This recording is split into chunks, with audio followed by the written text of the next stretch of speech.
Star Network is here. Oh, no punches! I'm real revolutionary right now. Support this man, Black Media. He makes sure that our stories are told. Thank you for being the voice of Black America, Roland. Stay black. I love y'all. All momentum we have now, we have to keep this going. The video looks phenomenal. See, this difference between Black Star Network and Black-owned media and something like CNN. You can't be Black-owned media and be scared. It's time to be smart. Bring your eyeballs home. You dig?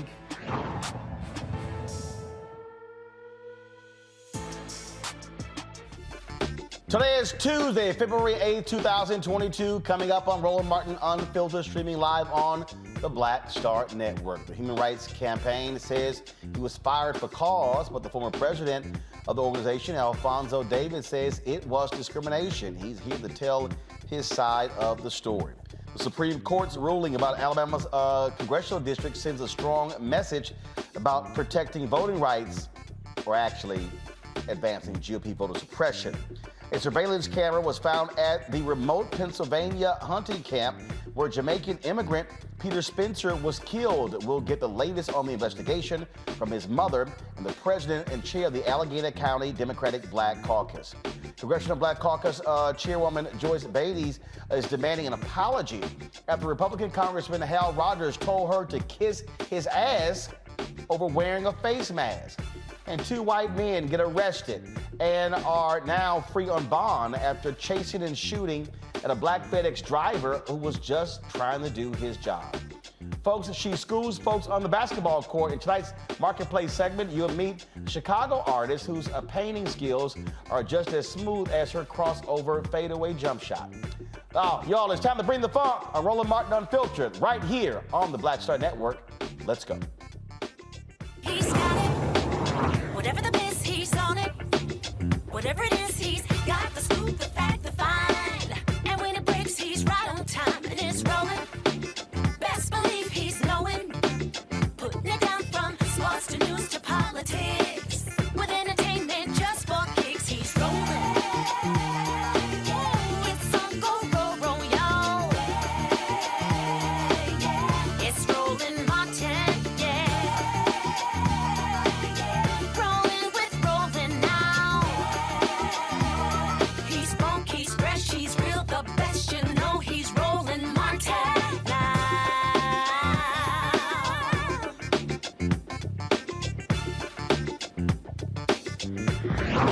Martin.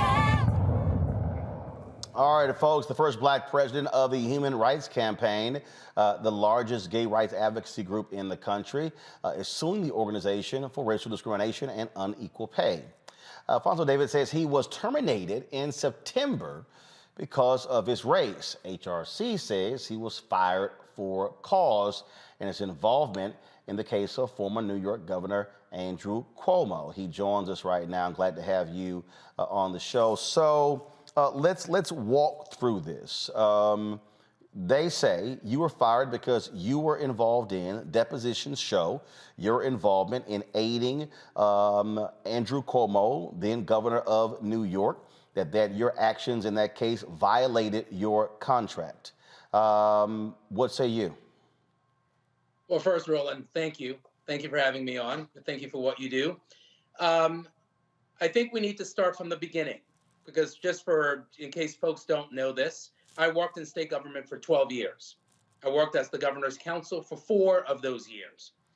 And after I left state government, after working on marriage equality, working on criminal justice reforms, working on the MWBE policy, after I left state government a year and a half later, I received a phone call from the state asking for my files. They wanted to know where my files were. I told them my files should be in my office. They then asked me whether or not I had a copy of a memo, which I did because I saved all of my. That is something that all lawyers do.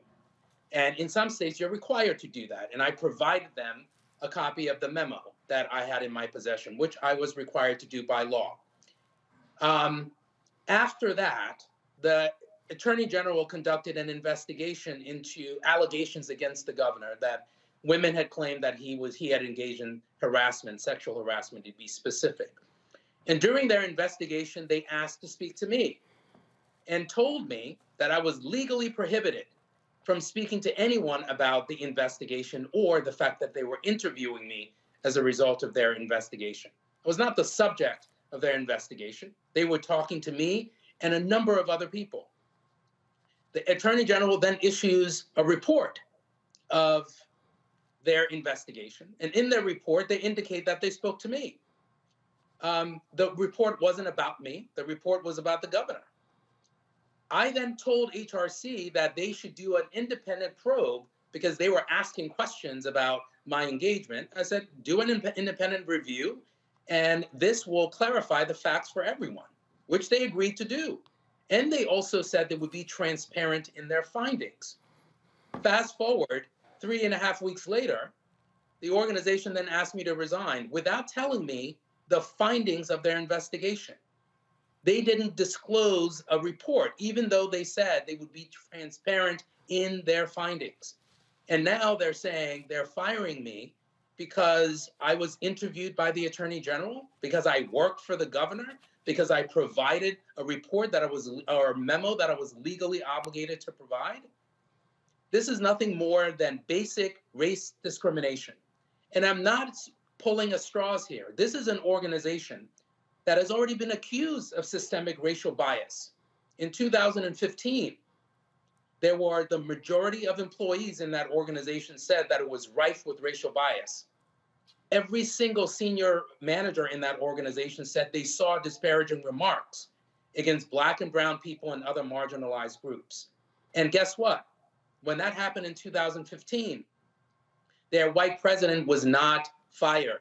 Their white president was not sanctioned. Their white president was not asked to resign, but I was. That is the classic case of different standards applying to people based on race. In a statement, so this is what the president of HRC, the interim president, Joni Madison, said. Mr. David's complaint is riddled with untruths. We are confident through the legal process that it will be apparent that Mr. David's termination was based on clear violations of his contract and HRC's mission. And as president of HRC, he was treated fairly and equally. Notably, some of the individuals he accuses of discriminatory behavior are people of color and champions of racial equity and inclusion who provided support and guidance as Mr. David led the organization. Also, the executive committees constituted of independent directors were comprised of 7 individuals, 5 of whom are Black. So when you say it's discrimination, who specifically are you saying it? Are you saying the Black folks there or others? The entire organization. Roland, we all know that you can't sprinkle a few Black people in an organization and get rid of systemic race discrimination. Any Black person knows that. You can't throw 5 or 6 people on a board and claim that you can't be a racist organization. But guess what? This is what HRC is not telling you. There are at least 48 people on that board, not 7. There are 48 people on that board. The majority of them are white. What they're also not telling you is that one of those Black members on their board said to a guest that the organization was not ready for its first Black president. Another Black member of the board broke down in tears in front of Black and brown members of the staff and said that the process was flawed. So the organization can't hide behind this idea that we have Black people on our board, so we can't engage in systemic race discrimination. We know that's not true. And we've seen that in white institution after white institution. So I don't believe anything that HRC is saying. And then furthermore, this statement that HRC issues tells us everything we need to know about the organization. I filed a 16-page federal civil rights complaint, 16 pages.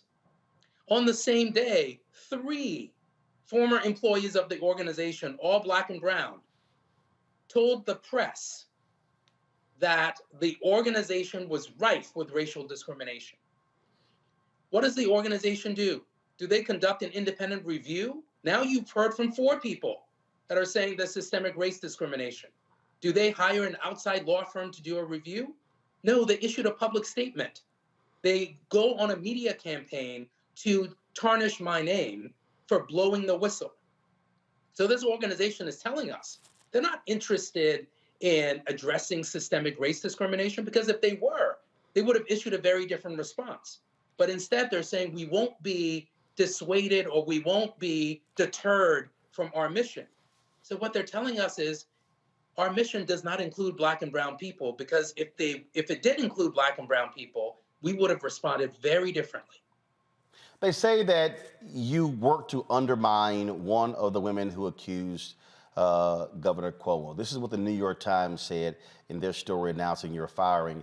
Mr. David also suggested edits to a letter intended to malign Ms. Boylan that was being circulated among Mr. Cuomo and his aides, and said that he would collect signatures for it from former aides. He declined to sign it himself, however, and he later said that he did not know the extent of the allegations against Mr. Cuomo. Did you suggest any letters? Were you involved on the communication side? You said that you were called to testify to present documents that were in your possession. So were you involved in any way with, again, suggesting edits or involved in the communications aspect? Two things there, Roland. Number one, I'm not going to be in a position to respond to the Human Rights Campaign and their allegations when they haven't told me the basis for the termination. They were supposed to be transparent in their findings. Instead, they have their media folks talking to the New York Times behind the scenes about why they, quote, fired me, when they haven't even told me. When you say they haven't told you, what did you receive from them? They say it was for cause. What did they send to you? Was it a letter? What did they send to you? They sent to me a one-page letter saying that you are being terminated for cause for violating this provision and this provision of your contract. That was it. And what were those provisions? What were those provisions of your contract? What specifically? That reputational damage to the organization. That was it, Roland. I wasn't told the reasons for my termination. And with respect to the specific letter you're referencing, I never drafted a letter. The Attorney General's report doesn't say that. So I'm not going to be put in a position to defend myself regarding allegations that the Human Rights Campaign is now advancing, but never actually told me. Think about it.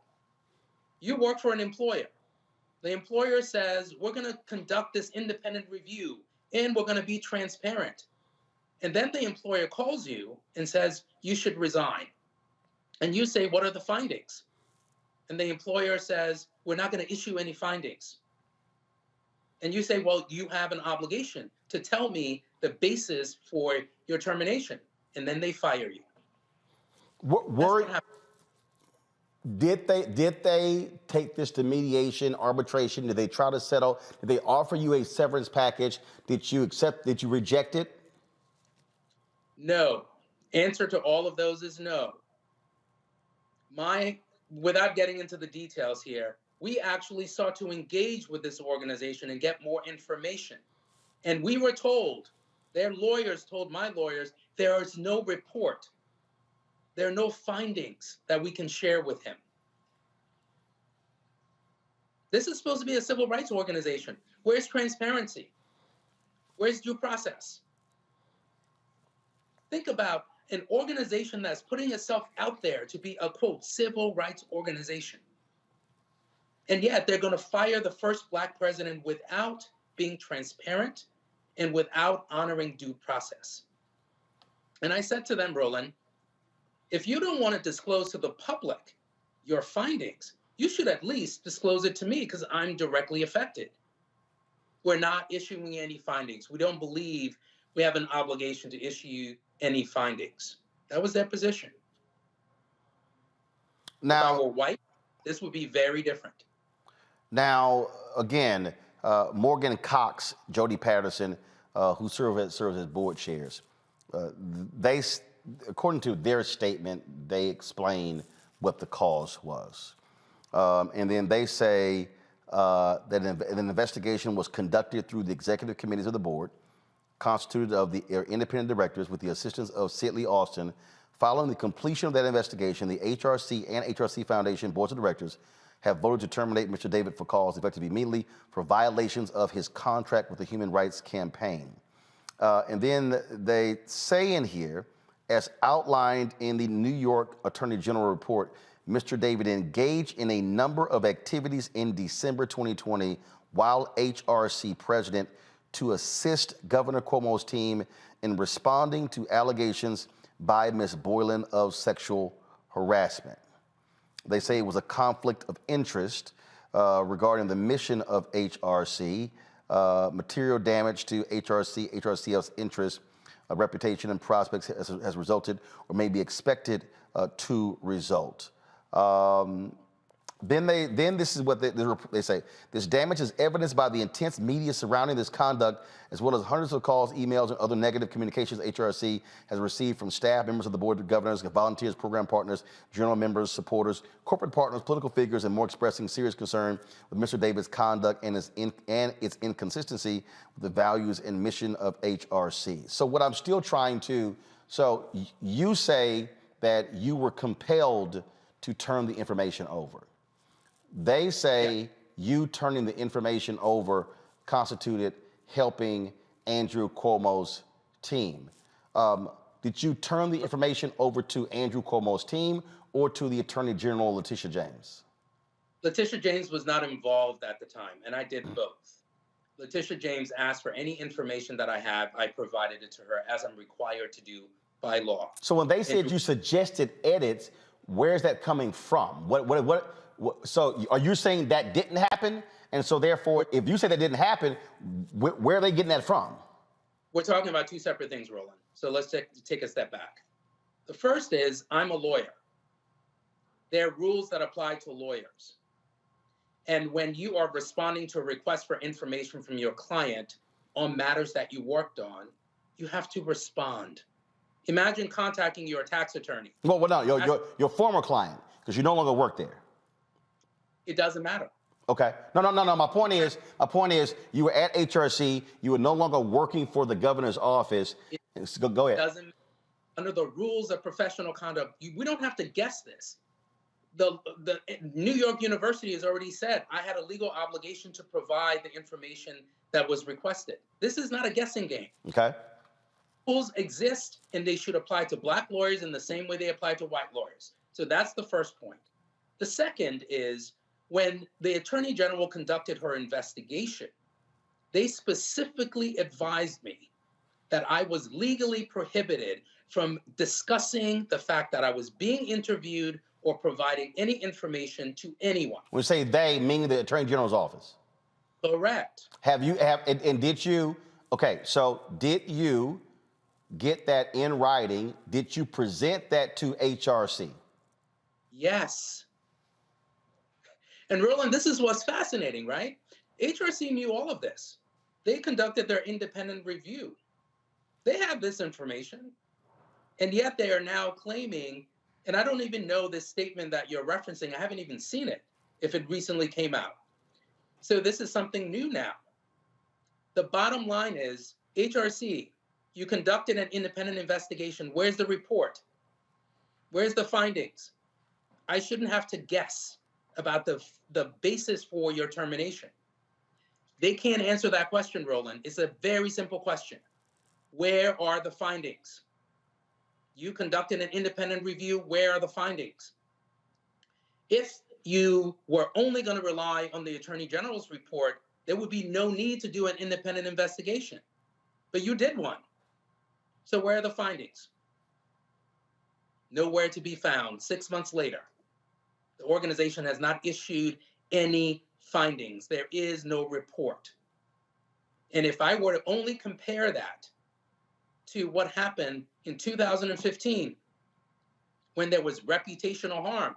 So you're telling me when someone uses the N-word twice in the organization, and there's wide public scrutiny and criticism about the organization, that's not reputational harm? Who used the N-word? There was a vice president working at the Human Rights Campaign. That person used the N-word twice. When you were president, or were you president before you became president? So the former president was running the organization, a white man. And during the course of his tenure, there was report called the Pipeline Report. And in that report, they had interviewed employees in the organization. They had interviewed every single manager. And they said, the majority of employees said that the organization was rife with racial bias. Every single senior manager in the organization said that they had heard or witnessed disparaging remarks or comments regarding minority employees. They said that the minority employees said that they were tokenized in the organization. Fast forward a few years later, one of the senior managers uses the N-word twice in the organization. What happens to the president of the organization at that time? What happens to the white president? Nothing. This is all in the press. What happened to the person who used the N-word? Were they fired? That person was fired. Got it. The president, who was overseeing the organization during this entire time, stays. When you asked about the statement, so this was sent to us from the communications folks with HRC.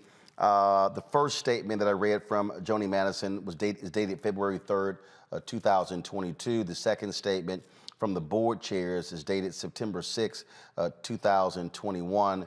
Also in here, they sent us the email that was sent in September to staff regarding your termination as well. And then there also was a statement that when they announced the board-led investigation on August 9th, 2021.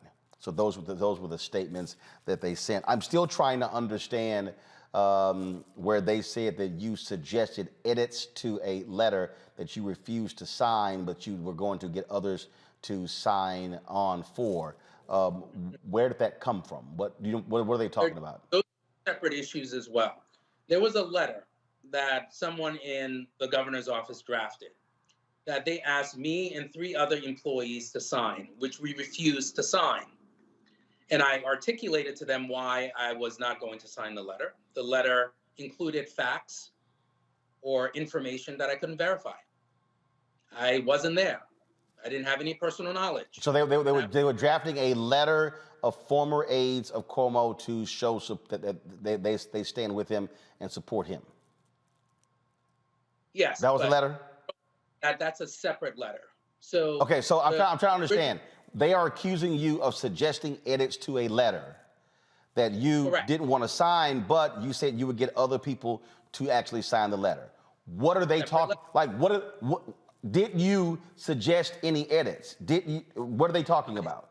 Is that true or false? Hold on. Let's take a step back again. I was contacted along with a few other employees regarding signing in a letter regarding a former employee. Before or after you cooperated with the investigation? This is before there was ever an investigation. Got it. Okay. This is before the Attorney General was ever involved. Right? So I'm contacted regarding a letter that they're looking to have other people sign. Said, I'm not going to sign this letter.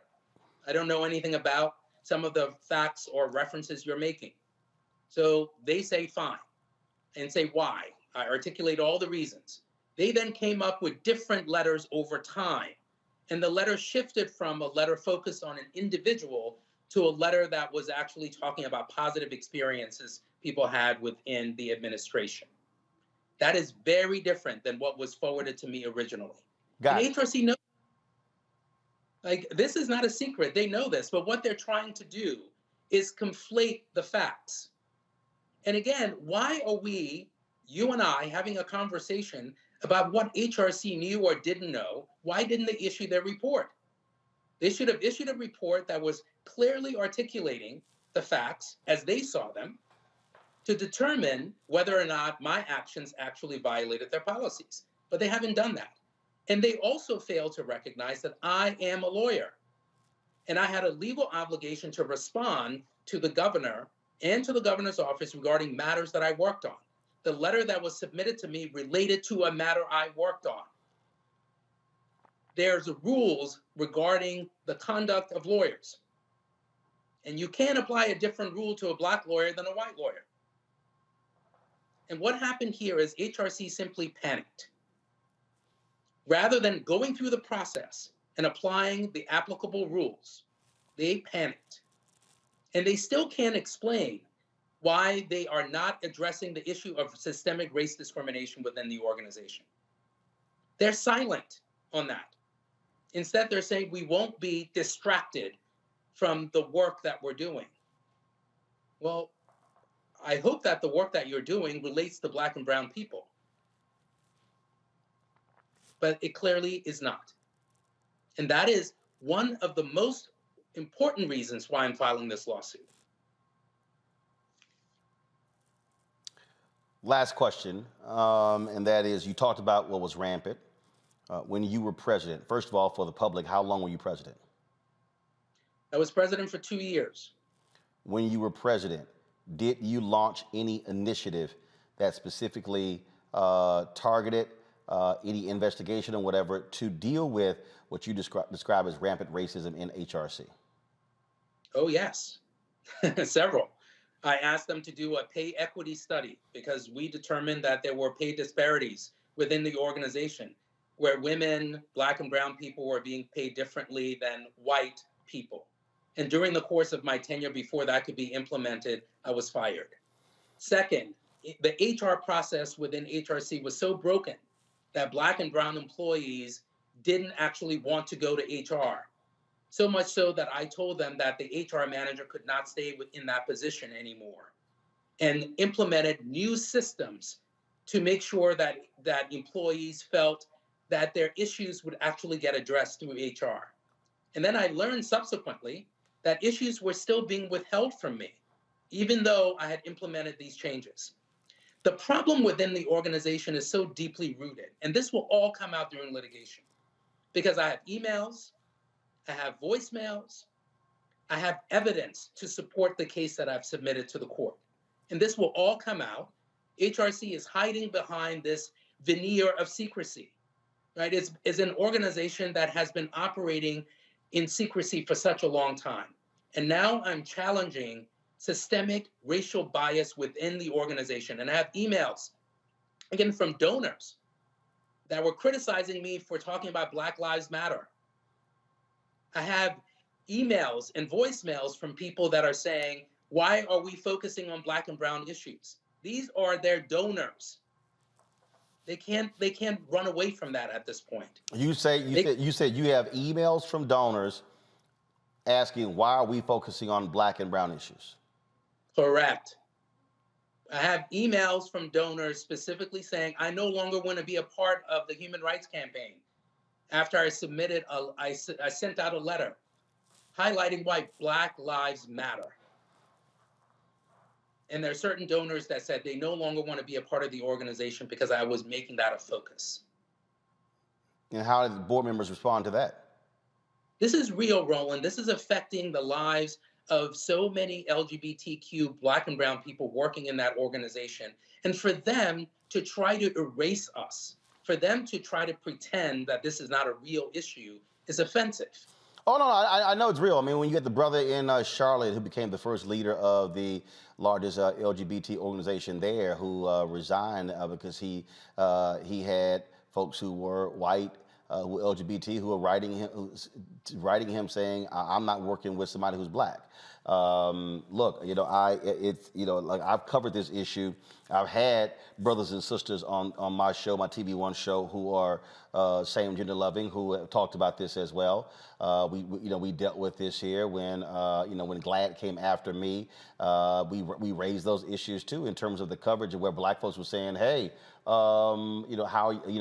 are you including folks? And in fact, when we've had discussions even on these shows about Black issues that come up where LGBT groups have wanted Black civil rights groups to stand with them, but then Black folks are like, well, where are you when it comes to the issues? In fact, when I remember, if I remember correctly, when I was in North Carolina, I actually said that. I think I might specifically even say it, where's HRC? And that was a young brother. I said, bro, I'm not talking about you. Because I'm talking about your national organization. Black folks were here for the trans bill, were against that, voting against that. I said, where are white LGBT folks on issues that matter to Black folks? And so this is that has been an ongoing issue that's been talked about and covered. So yeah, I'm absolutely familiar with that as well. What's the next step for you? What's next? I continue to work on behalf of marginalized communities. I've done this for more than 20 years. And this episode is not going to dissuade me from continuing my mission in this life. I believe that God put me on this earth to do something meaningful for marginalized communities. And I've been committed to that for more than 20 years in the private sector, the public sector, the not-for-profit sector. So that work will continue. And I'm proud to do this work. And I see this legal challenge as just an extension of that. Roland, after representing people for more than 20 years and having this show up on my doorstep, I had to really think hard about, what do you do now? Do you look the other way and go and take another job and forget this ever happened? And I decided I couldn't look at myself in the mirror because I've met with too many plaintiffs. I've consulted with too many people about injustices, indifference, and discrimination, and I've worked with them to try to seek redress in court. And now it was happening to me. And I feel I have an obligation as a civil rights lawyer who's been doing this work for a long time to see this through. So I'm going to see through this lawsuit, and I'm going to continue the work that I've been doing for more than 2 decades. All right. Alfonso David, we really appreciate it. Thanks a lot. Thank you. All right. I want to bring in my panel right now, have them here. I want to talk about what we just discussed and some other issues as well. So joining me right now, Mustafa Santiago Ali, formerly with the EPA. Glad to have you on the show. Teresa Lundy, TML Communications out of Philadelphia. Thanks a bunch. Demario Solomon Simmons, civil rights attorney, founder, Justice for Greenwood. So, Teresa, I want to start with you. This is interesting here, looking at this particular case here, what Alfonso lays out. He says, if you fired me for cause, then, and if you had an investigation, present the report. You talk about transparency. This is a nonprofit organization.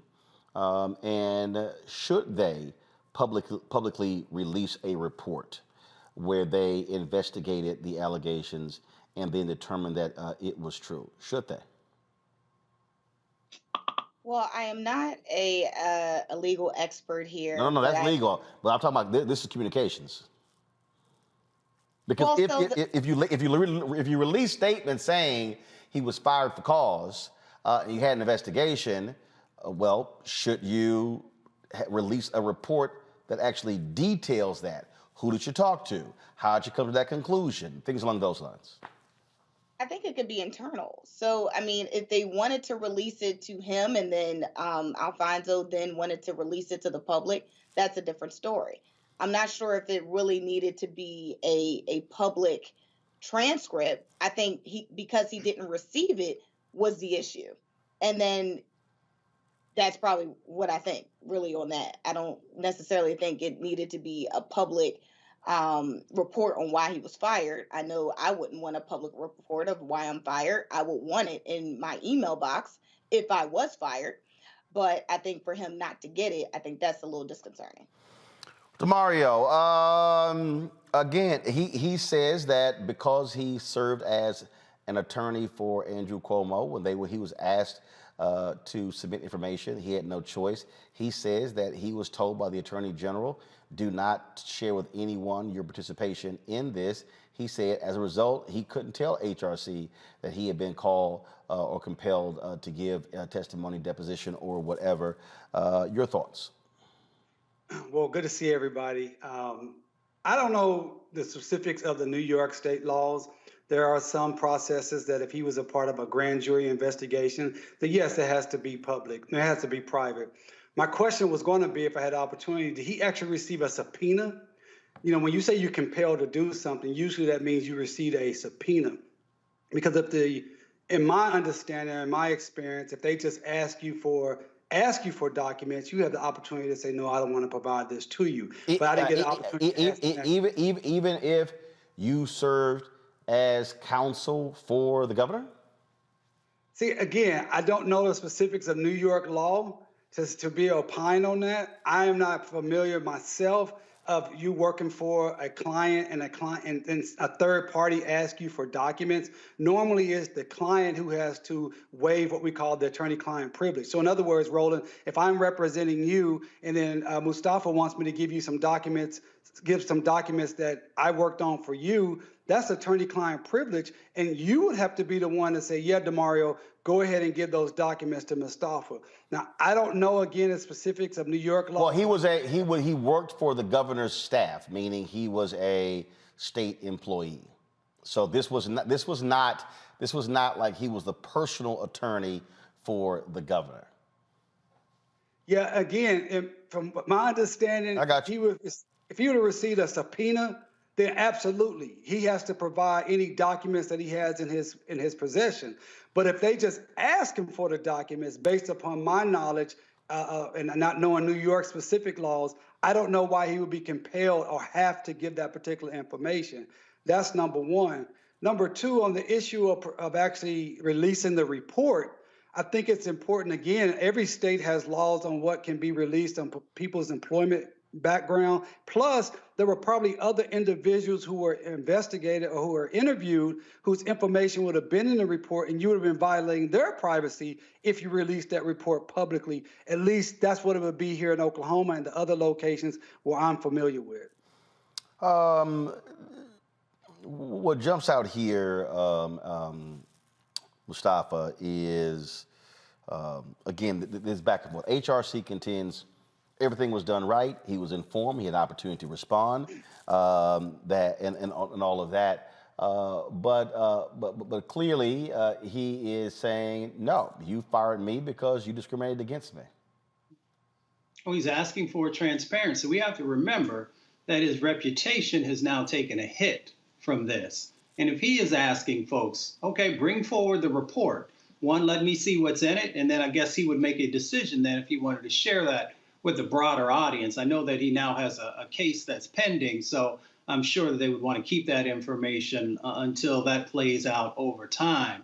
You know, I've seen these different types of situations on the federal level where we've been asked because we worked on a particular issue or we were part of a particular subject that we had to bring forward information for those who were doing an analysis for, possible actions. So it's going to play out over time, but I'm sure he would like to have the opportunity to, as he said, to know why he was fired. For folks should be very clear if you're being fired from a position. What is it that one of the reasons that you're saying that I'm no longer fit to lead this said organization? And the reason I was asking about the letter, what they were talking about, because this is what the Washington Post wrote. David was fired from HRC in September, weeks after New York Attorney General Letitia James revealed that he had helped seek signatories for a letter that sought to undermine the accusations of Cuomo's first sexual harassment accuser, Lindsey Boylan. That letter was part of an effort that amounted to, quote, unlawful retaliation, according to a report on Cuomo's behavior by James's office. And so that's why I was like, okay, what letter are we actually talking about? Did he seek signatories? He said, well, a letter changed over time, but you have the governor's office saying that he sought signatures for this letter. I think what's important here, I have no doubt that this brother dealt with some racism because racism is a part of America and this company is a part of America. I think what's really important here, Roland, for everyone that's listening, something that the brother said that really stood out to me. He said, I have evidence. I have emails. I have text messages. I have documents. So I would say for everyone that's listening to this show tonight, and when you're experiencing this racism on the job, keep the evidence, keep the receipts, because you're going to need that. He can say whatever he wants to say. We can say whatever we want to say, but he's in federal court now. He's probably bringing a Title VII case or a 1981 case. I do those cases all the time. He's going to need corroboration. He's going to need that evidence to prove if, in fact, he was fired for cause. See, a lot of people that work, they work in what's called at-will state. You can be fired for any reason as long as it's not racist or sexist. But he has a contract that said he had to be fired for cause. And that's why it's vitally important for him to see why was I actually fired, and then for him to have the evidence and the documents to back up that he should not have been fired without cause or with cause. All right, then. Well, we'll see what the next step is when HRC responds. All right, folks, got to go to a break. When we come back, Roland Martin Unfiltered, we'll talk about the Supreme Court. the schizophrenic Supreme Court, okay, they make a ruling regarding the constitutionality of districts in Alabama, but didn't they just rule like a year or two ago that they don't get involved in partisan gerrymandering? What the hell is going on?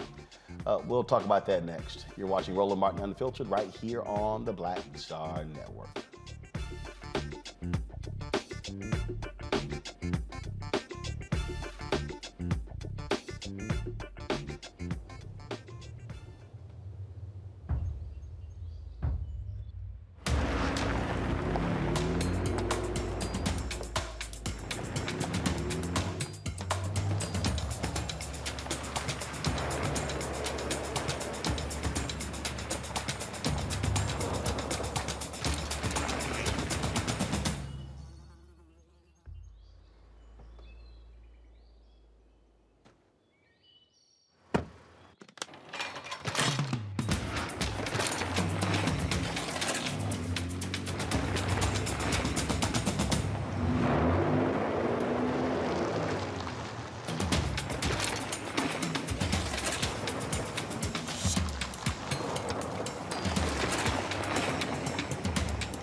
On the next Get Wealthy, why Black women are deeper in student loan debt than anyone else. I wanted to be the next Connie Chung. Nothing was going to get in my way. What was placed in front of me was a promissory note that said that, hey, if you sign this document, you can be able to achieve your dream, not really understanding the full foresight of what I was going to be experiencing right after college. Learn how you can turn it around and get wealthy in the process. Right here on Black Star Network with me, Deborah Owens, America's Wealth Coach, host of Get Wealthy.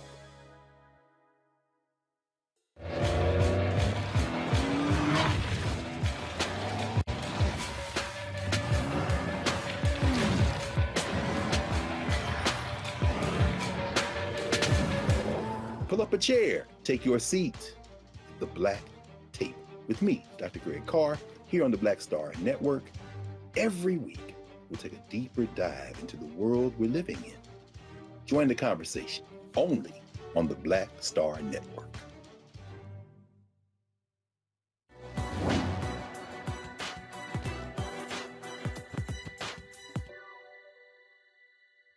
The time is always right to do what is right. Dr. Martin Luther King Jr.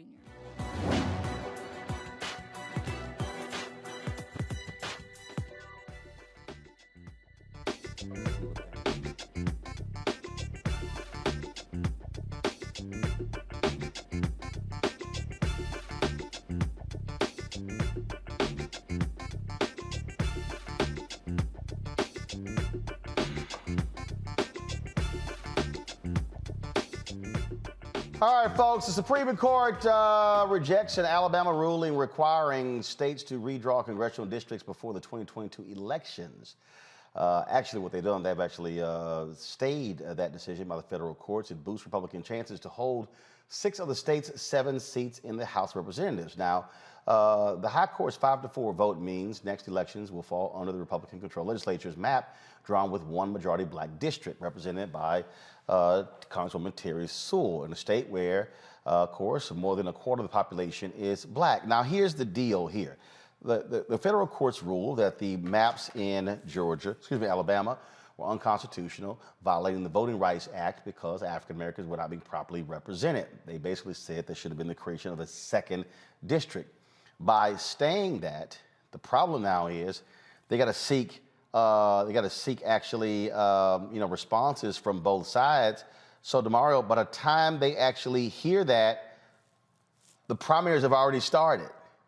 Now, Chief Justice John Roberts joined the liberal justices in this case, and what's also interesting here is that, again, they're stepping into a gerrymandering situation where they previously ruled that, oh, the Supreme Court, we have no jurisdiction with political gerrymandering. Now all of a sudden what? We're changing? That's all what happens. That's also what happens when you have a 6-3 conservative majority. And so even if Roberts flips to the other side, conservatives still hold a 5-4 lead. And that's what the great Dr. Nellie Fuller Jr., his quote to say, if you don't understand white supremacy and racism, what it is and how it works, everything else will only confuse you. This is what this was about. The fact that they didn't jump into the North Carolina situation because it was going to benefit black people. And the fact that they jumped into the Alabama situation because it's going to be a detriment to black people. The Supreme Court, the 6-3 Supreme Court that Mitch McConnell put through, utilizing every tool and all the power that he had as the majority leader, was for these reasons right here, for this reason right here, as we see in real time. They want to do everything they can to cement minority rule for America. That is the problem. That is the purpose and the goal of the Republican Party at this point. It is to continue and cement minority rule, white rule against all non-whites, period. And they have a 6-3 Supreme Court. And guess what? The Democrats are not fighting hard enough against this. We have not used every tool that's available to them, and it's going to put black people's lives in further harm and risk. When you say haven't used every tool, what other tools to use? Listen, I'm not a political. But with every tool that's to be used. No, but I'm asking. You said, hold up. You said we haven't used every tool. Okay, give me some tools. Give me a chance. From day one, I've said this should have been the top priority. The top priority should have been voting rights and expanding the court. Expanding the court should have been a top priority. You already knew that you were going to lose these decisions 6-3 because it's already gerrymandered at the court. Okay, but Mario, how you going to expand the courts when you have the votes? Have they even asked to do it? Can you first ask? My grandma said first ask and you will receive. Have they even asked to expand the courts? They don't have the votes. But they haven't even tried. DeMario, if you ain't got the votes on Build Back Better, if you ain't got the votes on the George Floyd Justice Act, if you ain't got the votes on the For the People Act, as well as for the John Lewis Act, you ain't got the votes on expanding the Supreme Court. Okay, but you still got to try. If black folks decided we ain't got the opportunity to be successful because why would we continue to fight? But if you don't have the votes, Oklahoma and racist Oklahoma, if I'm gonna say, well, the courts are racist. If you can't, Mario, if you can't get through low hanging fruit, you ain't gonna get to high fruit. Hey. I'm saying that they need to choose every opportunity to try to get us an opportunity to win. And if you know that the Supreme Court is 6-3, from out the gate, that should have been something that should have been on the agenda, top of line, not some type of commission that took 6 months to come back and say, well, we don't know if we should expand the courts or not. No, the Democrats should have been on front and center saying we have to expand the courts, otherwise we will get screwed with these 63 have decisions enough at the crucial time. You don't, and this is the point. And I hear you, but here's the deal. The Democratic Party, I keep saying this, Mustafa, unlike the Republican Party, you have far more different positions on the Democratic side. You've got centrists, you've got moderate, you got progressive, you got ultra liberal, you got all, it's like you got rainbow going over there. On the right, it's right, hard right.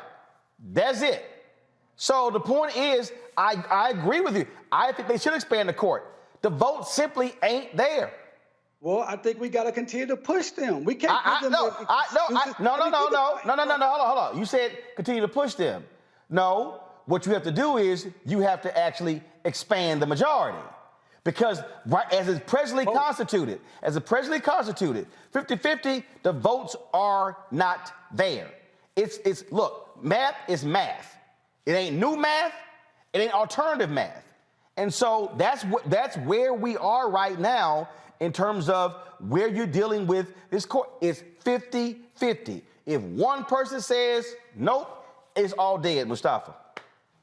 Well, I understand where Brother Mario is coming from, that he wants us to actually utilize our power, but to build that power means that we got to better educate our communities on how critical the courts are, from the Supreme Court all the way down, and how our vote can translate into making sure that we actually have some fairness inside of the courts, and to make sure that when the laws are being interpreted, that they're not just, right-leaning, which we see now from the conservative judges that are out there, that make the job of getting justice so much more difficult.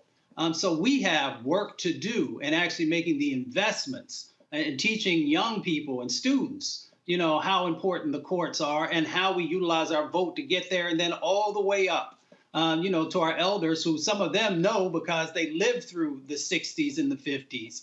But that's a part of this overall set of how do we build and how do we get the tools. First of all, it's helping people to understand how valuable the courts are in our lives. Teresa, with this, what we're dealing with here, and again, you're seeing wins. The difference here is this federal panel made its decision based upon a violation of the Voting Rights Act. The reason you are seeing the successes in North Carolina and Ohio, because those state Supreme Courts ruled. That's also what we have to keep in mind. When we're talking about, we're talking about, obviously the Supreme Court, but when we ignore those state Supreme Courts, that also impacts it, because that's where decisions are also being made. I mean, this in Pennsylvania. You're absolutely right. It was such an important election here in PA. In 2017, when we were actually trying to get, and I was on that campaign, trying to get the second African American on the Pennsylvania Supreme Court. He definitely did win the Democratic Party support, but again, we also lost that seat to a Republican. So when some of these cases, like you said, Roland, are taken to the federal level, they first have to make a pit stop, and that pit stop is in your state. So, when people are looking at, these elections that's every 4 years, we also have to look at the judges' elections, because they are so important.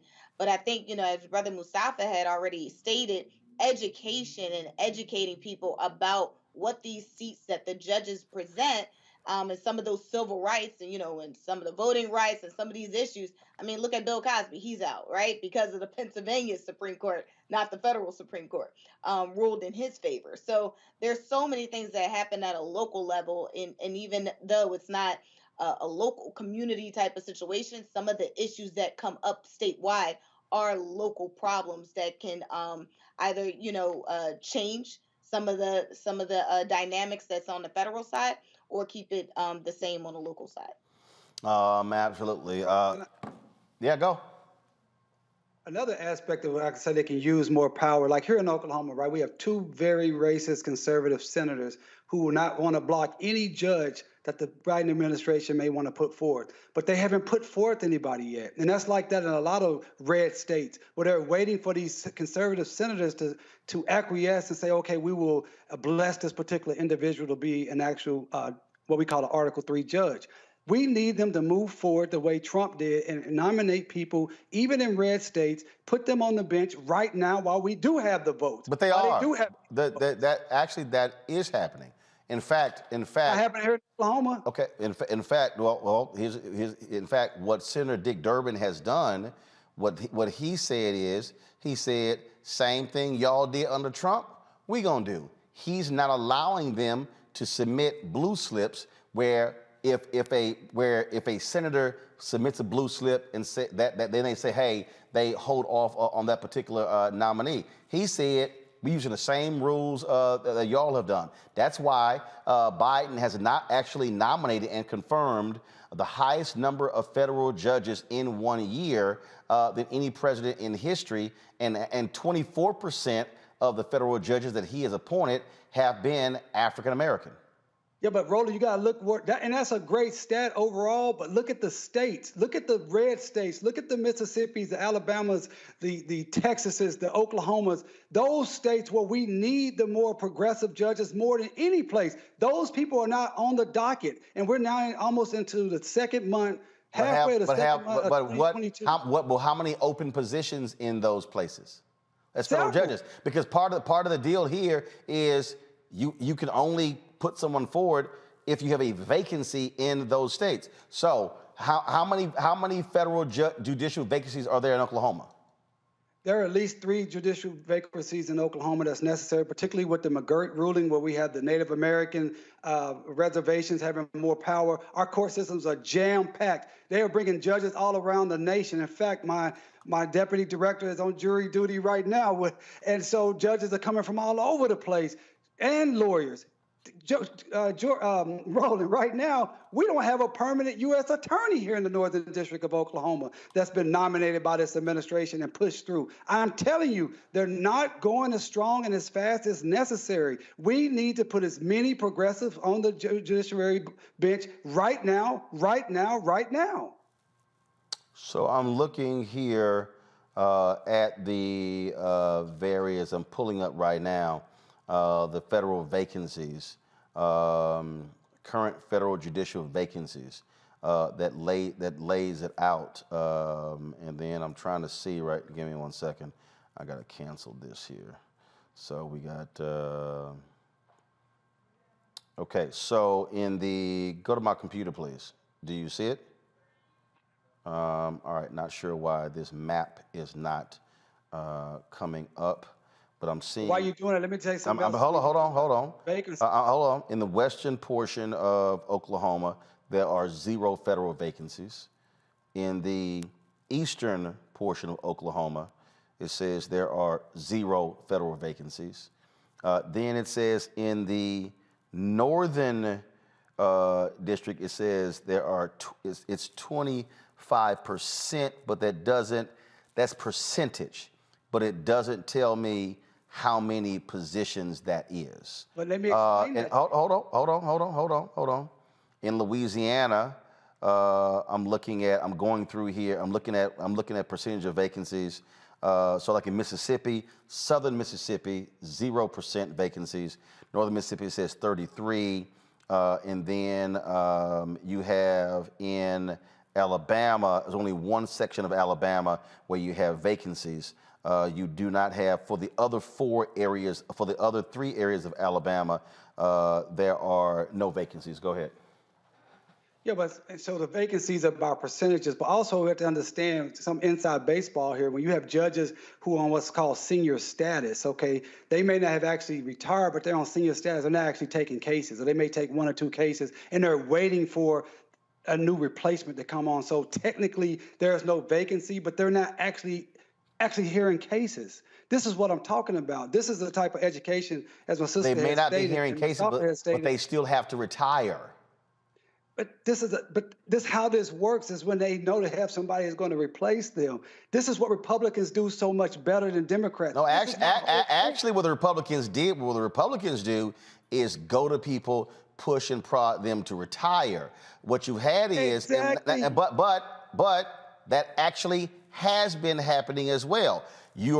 I'm with you. You want it to be faster. But again, when you look at the actual numbers that have actually been confirmed, again, you can appoint all day. You still got to get them confirmed. That's also a fundamental issue. And so that's one of the things that they also have done. And so this administration has done a hell of a lot better job than previous ones when it came to pushing federal judges. Absolutely. And so for instance, I'm right here. If you go to my, I'm not quite sure why.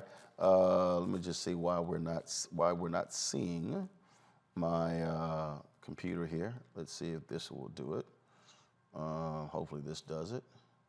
So this here is a press release that the White House submitted January 19th, 2022, where he announced the next round, 13 the additional judges, and these were judges that were for Court of Appeals here, then you go here for Western District of Washington, Eastern District of New York, Eastern District of California, Southern District of California, Eastern District of New York, Southern District of New York, District of Colorado. Those were the ones for January 19th. So, look. What did all those states have in common?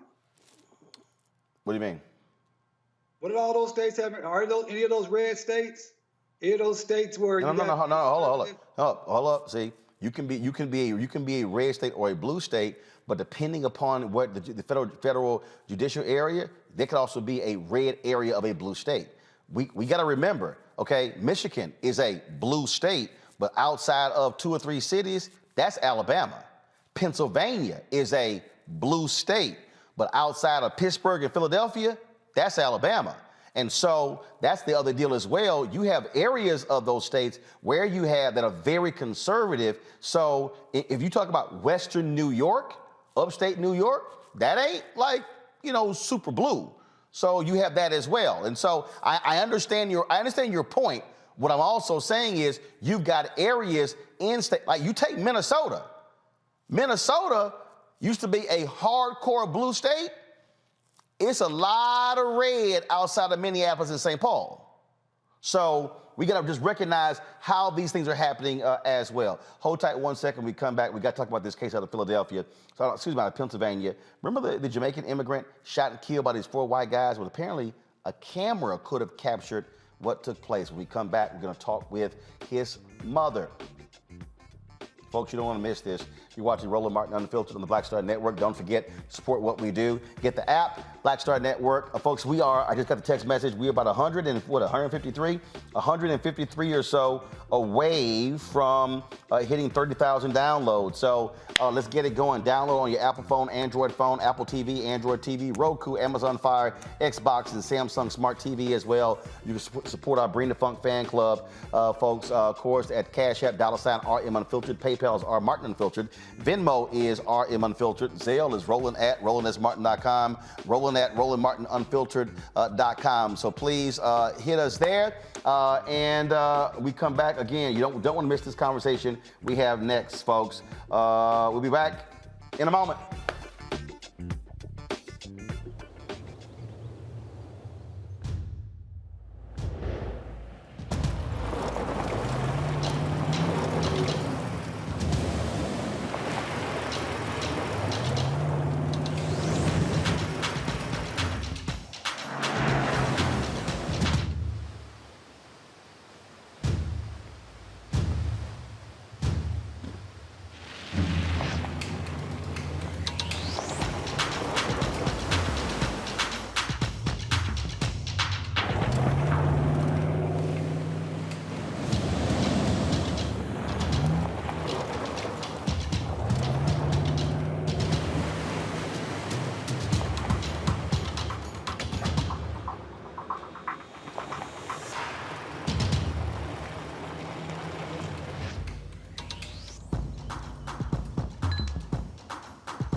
Hi, I'm Dr. Jackie Hood Martin, and I have a question for you. Ever feel as if your life is teetering and the weight and pressure of the world is consistently on your shoulders? Well, let me tell you, living a balanced life isn't easy. Join me each Tuesday on Black Star Network for A Balanced Life with Dr. Jackie. We'll laugh together, cry together, pull ourselves together, and cheer each other on. So join me for new shows each Tuesday on Black Star Network, A Balanced Life with Dr. Jackie.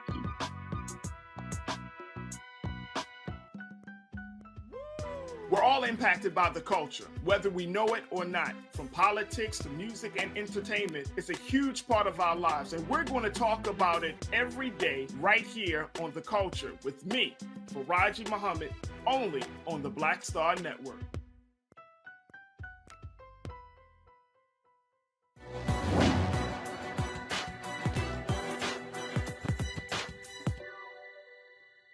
Defining myself as opposed to being defined by others is one of the most difficult challenges I face. Politician and lawyer, Carol Mosley Braun.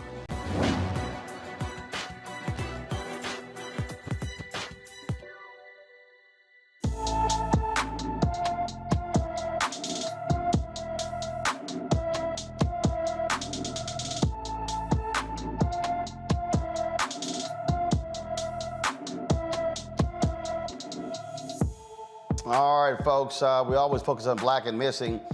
Here is Alexandria Gant. She's 5'6", weighs 127 pounds. Hair is brown. Eye color is brown. She's been missing from Rochester, New York. Rochester, New York. Folks, any information, please call the Rochester Police Department, 585-428-6666, 585-428-6666. This story out of Pennsylvania. We have been covering this for some time. It is an extremely strange story. a strange story, and that is, Jamaican immigrant Peter Spencer, who was shot 9 times when he went on, whether it was a hunting trip, I don't know what they actually call it, with some colleagues. He was the only black person on this December camping trip with a former co-worker. Now, no one has been arrested. The white men are claiming self-defense, and there are reports of a surveillance camera at the cabin where Spencer was murdered. There's no word on if there's anything on that video or if any video even exists. We reached out to the Venango County District Attorney, Sean White, for a statement. We have not gotten a response. Joining us now is from Pennsylvania, Peter Spencer's mother, Isilda Spencer Henry, and the chair of the Allegheny County Democratic Caucus, William Anderson. Glad to have both of you here. So is that correct? Isilda, is that correct? Yeah. Okay, all right. So I want to make sure get the name right. All right, so let's talk about this surveillance camera. How did y'all find out that there was a camera there? So the surveillance camera was actually discovered during an investigation by our local reporter, Chandy Chapman from WTAE. Their investigative reporter went out to Venango County to the address where Peter was dropped off, and then he discovered there were surveillance cameras outside of the location. So again, it was a camping trip with coworkers. Did he know all of the people there, or just the one former coworker? Well, we're really not sure. We know that the coworker, when he was dropped off that we recognize that the coworker was recognized Nathan Myers, but we're not sure whether he knew the other people that were there. What is still baffling to us, Isilda, is how your son can be shot 9 times and the folks who there had guns, no one gets taken down to the police station. really crazy. I asked him that question, that there's a man who was shot 9 times.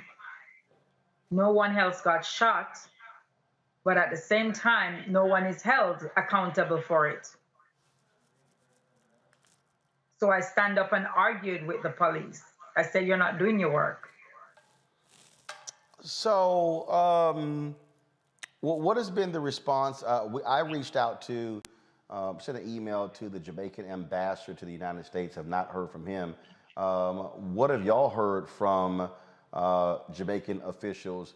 Have they pressed the Biden administration, the Department of Justice, to get involved in this case? Well, actually, a few weeks ago, I traveled to Washington, D.C. and went to the Jamaican embassy myself. And I spoke to the chief security officer and asked that exact question. Right? I went to D.C. because when we had met with them a week prior, they had promised to send me an email updating me on what they were doing to demand justice for Peter Spencer. So when I went to the embassy and I spoke with the security general, they still didn't have any answers. They told me that they were aware of the situation and that basically the same thing that our news reporter reported. So they didn't give me any affirmative answers of what they were doing. So I continued to press them. So I was given a phone number and told that the embassy in New York is actually the embassy that's in charge of this, and that the consul general Allison Wilson is the person that I need to contact, which I have contacted several times this week, and I'm currently waiting a response. But our next move is to go to the embassy in New York to demand action and demand immediate justice, as Peter Spencer was not an American citizen. He was a citizen of Jamaica that came to this country, seeking all the glories of our country, and we are, demanding that the government that is supposed to represent him represent him. Isilda, do you feel? Does it bother you that Jamaican officials are dragging their feet on this? That they're not, because we've seen other cases that have involved foreign nationals where their country's officials were very aggressive in getting involved. They have been involved to my knowledge, a few that I've spoken with, they have been trying their very best. They've written letters to Josh Shapiro, emails and all of that, requesting for the transfer of the case from Venango County and all of that. So they're really putting a foot down. They keep calling me and talking with me and everything like that. So we just have to press a little more. I think I have to call the ambassador, the counselor herself, because she did call me and talk to me a couple of times.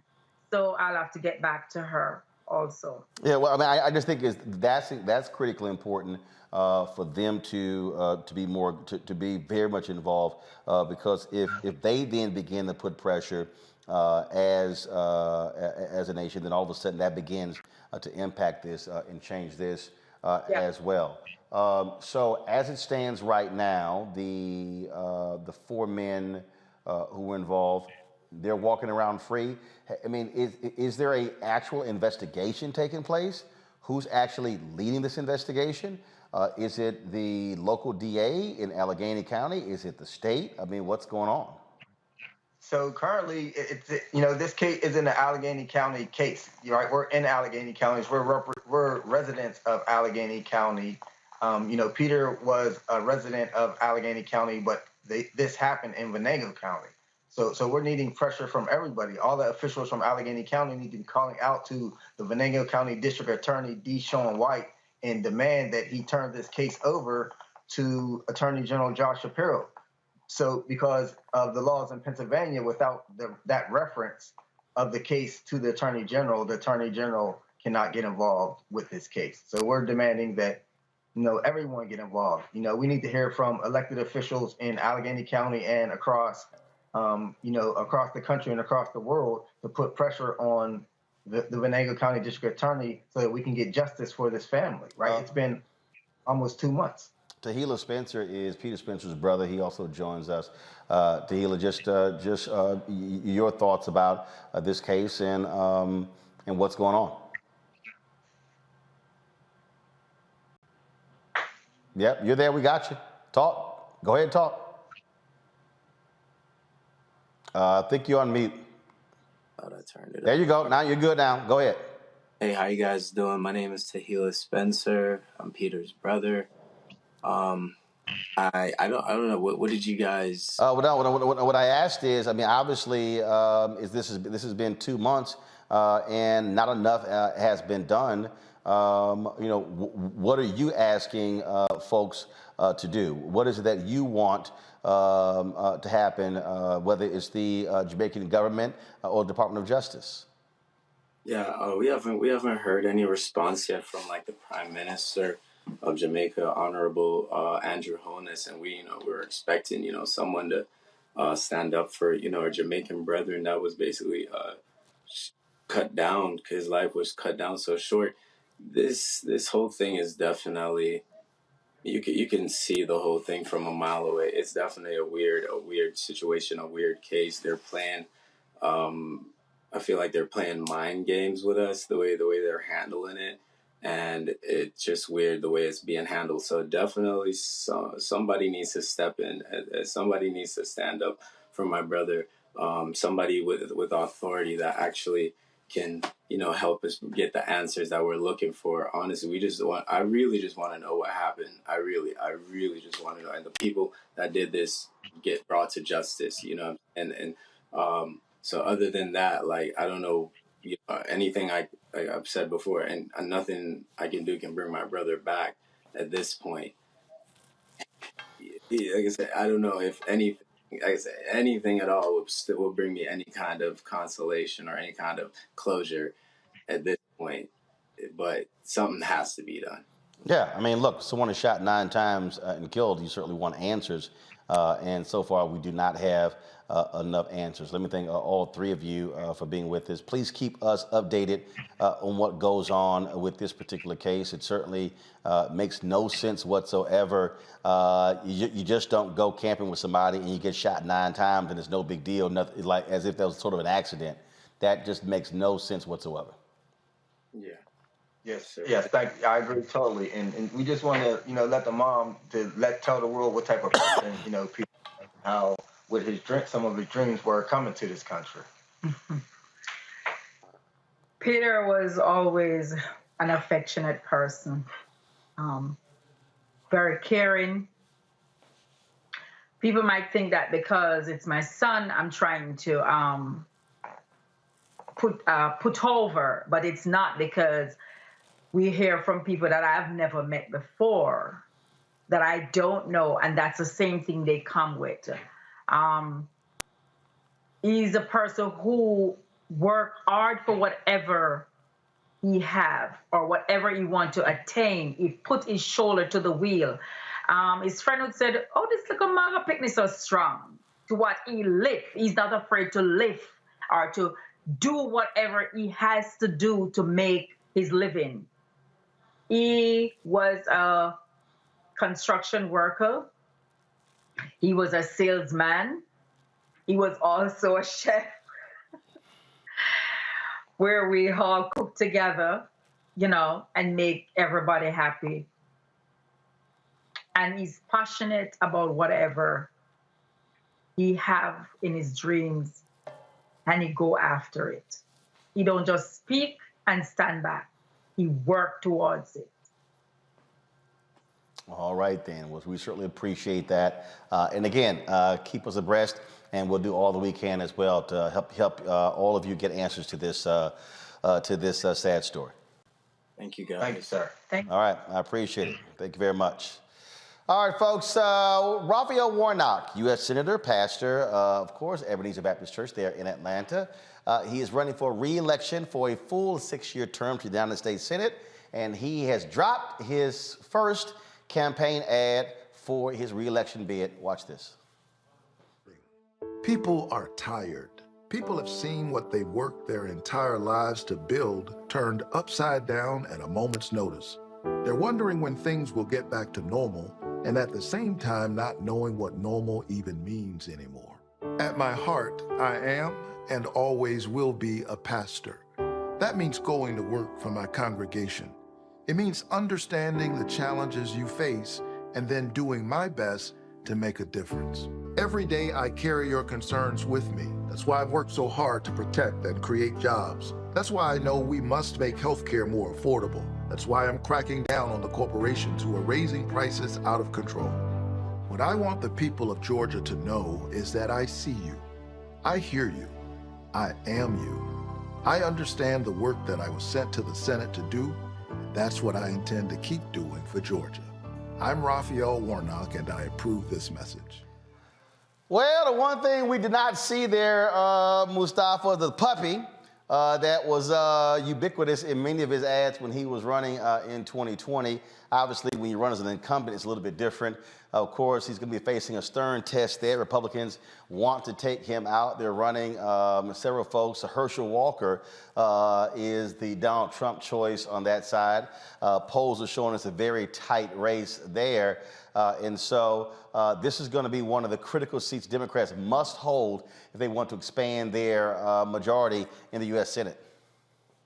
Well, first of all, Governor Warnock's ad is spot on, especially for Georgia, not just in Georgia. That message plays all across our country. I'm looking forward to the time when he and Herschel Walker are debating each other so that folks can see a serious and significant difference. So the folk can see Herschel up there talking, and I don't know what the Voting Rights Act is. Yeah, not even his, Brother Walker's lack of articulation. That is what it is. Everybody hasn't been blessed with the gift of gab. But if you are going to represent a state, a great state like Georgia, then that means that you've got to have some substance behind the policies that you are fighting for. And those policies have to actually be linked to what everyday folks are asking for. And I know that, Senator Warnock is going to do an excellent job and making sure that folks know exactly where he stands, what the policies are, and how he will help to leverage additional sets of opportunities for Georgia.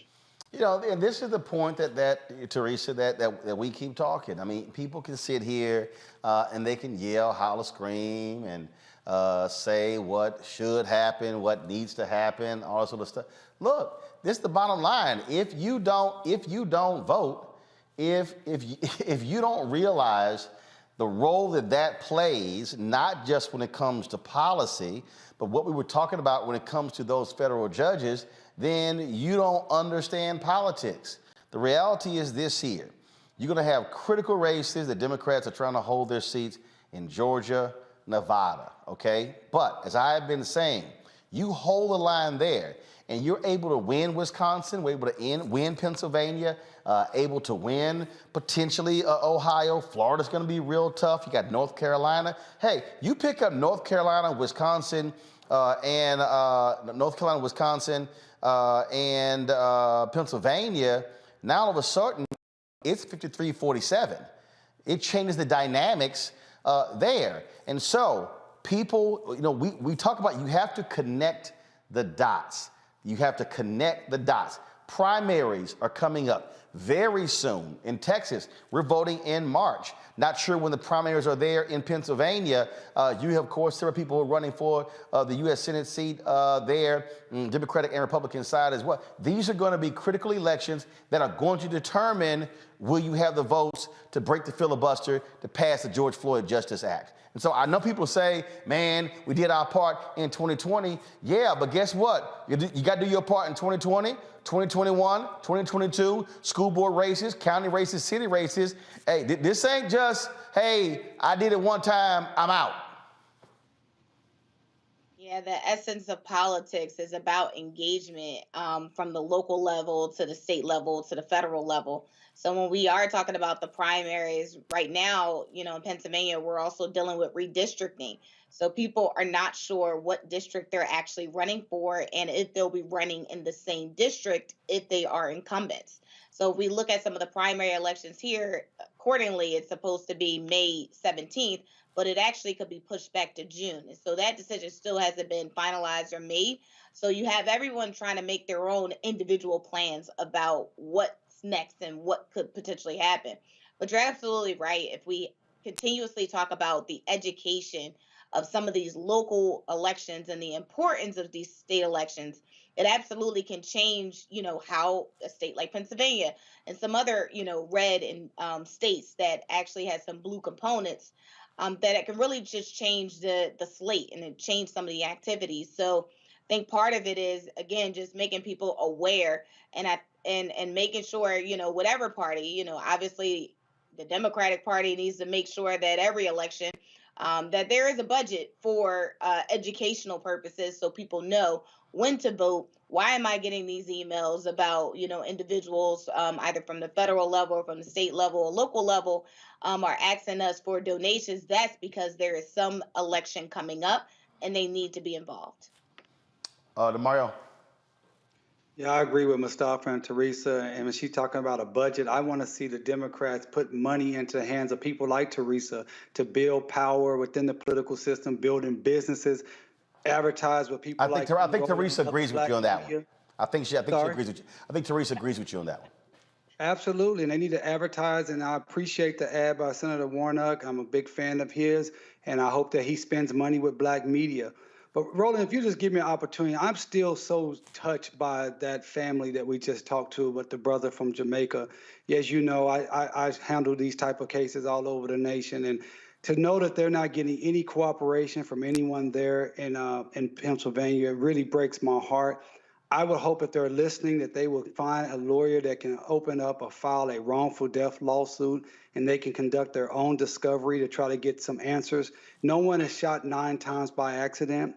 No one is left out in the front yard to die by accident. This was some type of a nefarious scenario. And if the government, the Jamaican, U.S., Allegheny County, whatever government will not help them, they need to find a lawyer in that locale that will file a lawsuit, at least utilize a civil process to get some form of accountability. I'm devastated to see that mother sit there and say for 2 months she doesn't know what's going on. And that actually goes back to what we're talking about here, voting, because that district attorney is elected.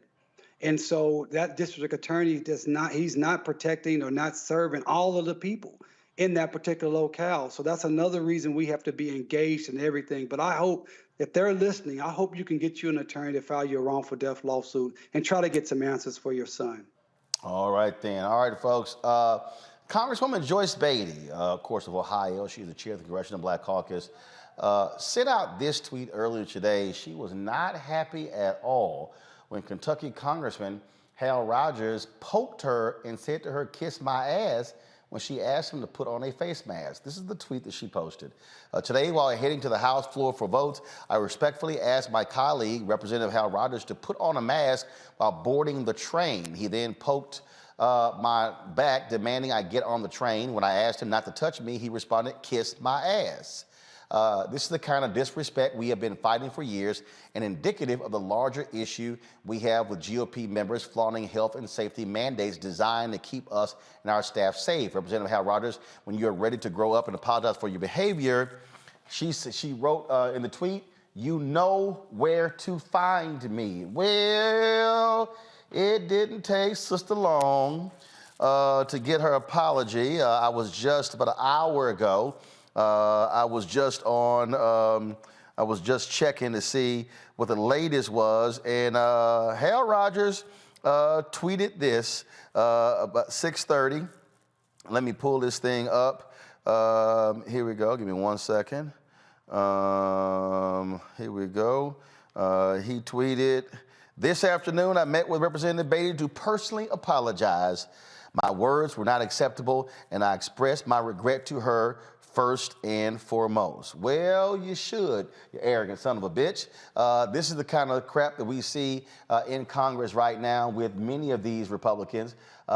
People like Marjorie Taylor Greene, Lauren Boebert, they don't give a damn about wearing masks. But you don't put your hands on a black woman, Hal Rogers. Teresa, she should have checked him.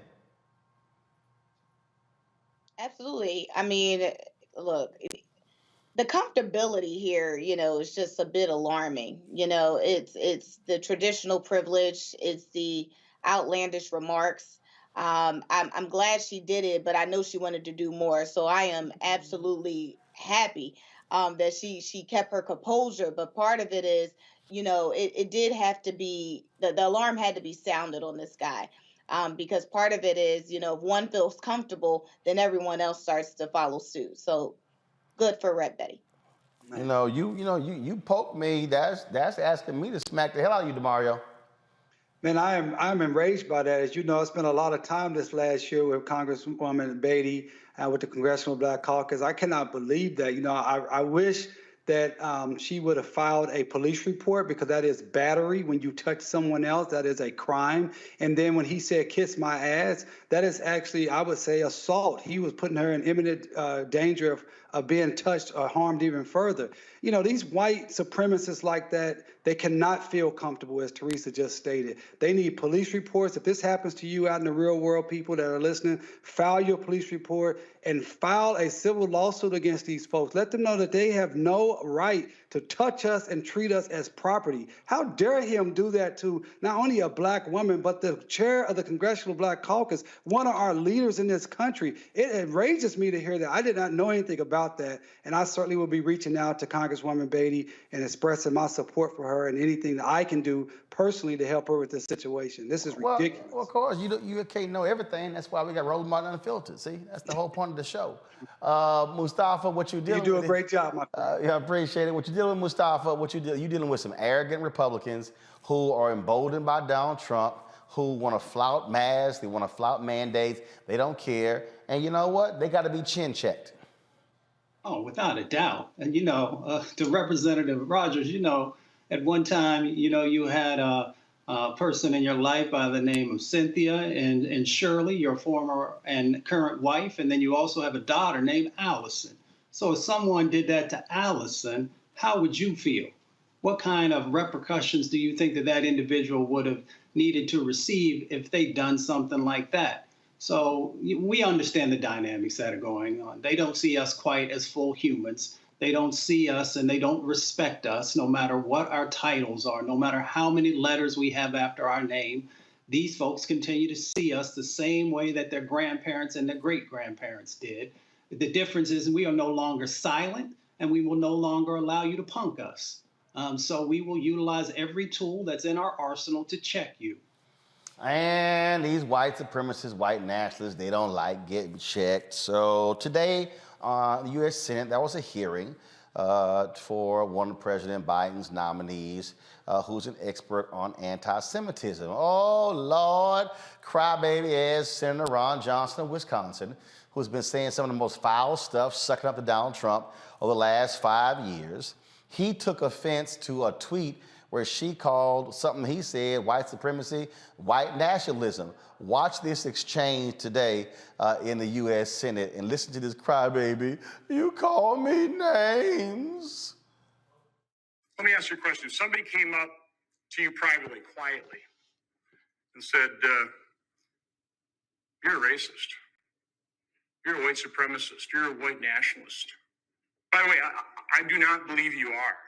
I would never assume that because, certainly growing up, when I was being taught the commandment that says, do not bear false witness, my Lutheran catechism says, always put the best construction on things. In other words, always assume the best about people, not the worst. So how would you feel if somebody just privately called you racist? First of all, I would say they're wrong. Second of all, I would disagree with them. And as I said earlier, but I want to reiterate that even in my critiques of people, I'm very careful never to ascribe to the person. Well, I thought, I heard that. I thought that was interesting. You say you never criticize the person. But that's not true. What you just testified there is false. Because not only did you go on, first of all, you don't know me. You don't know a lot of the people that you have accused online in front of millions of people. You have engaged in the malicious poison. You've accused people you don't know of very vile things. I mean, wouldn't you agree that probably calling somebody a racist is just under murderer and rapist? Calling somebody a racist? It's about as serious and vile accusations you can hurl over against somebody you don't even know. I mean, you've never talked to me. You've never met me. You don't know what's in my heart, do you? No, I have no idea I do not know what's in your heart at all. I know So why would you go on social media and make those charges? And not only me, and by the way, what Senator Rubio said, this position is supposed to be for a nonpartisan. It seems like how you engage in malicious poison is purely partisan. You're hurling these charges against people that are generally one political persuasion. That's not nonpartisan. But again, why did you go on social media and level these vile and horrible charges against people, including me, that you don't even know? You didn't know anything about the Joseph Project. You didn't know about what's in my heart. Why did you do it?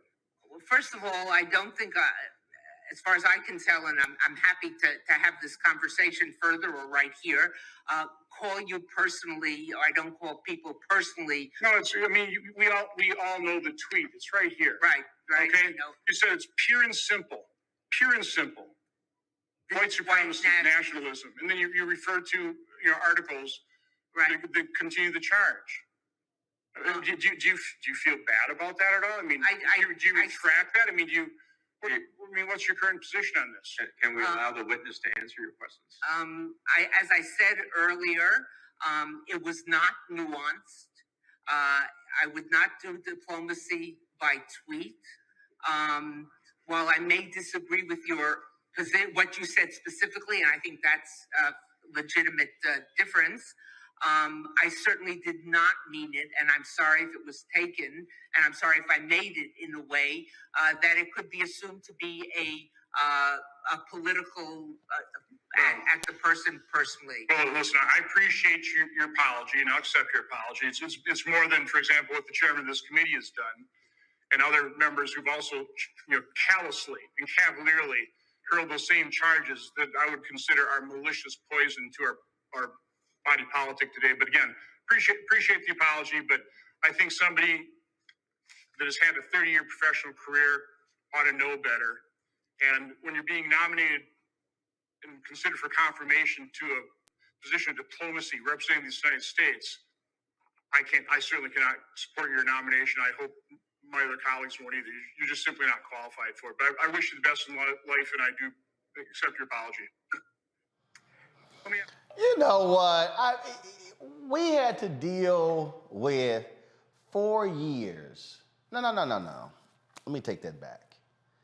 We had to deal with 9 years of a racist asshole in Donald Trump, Mustafa.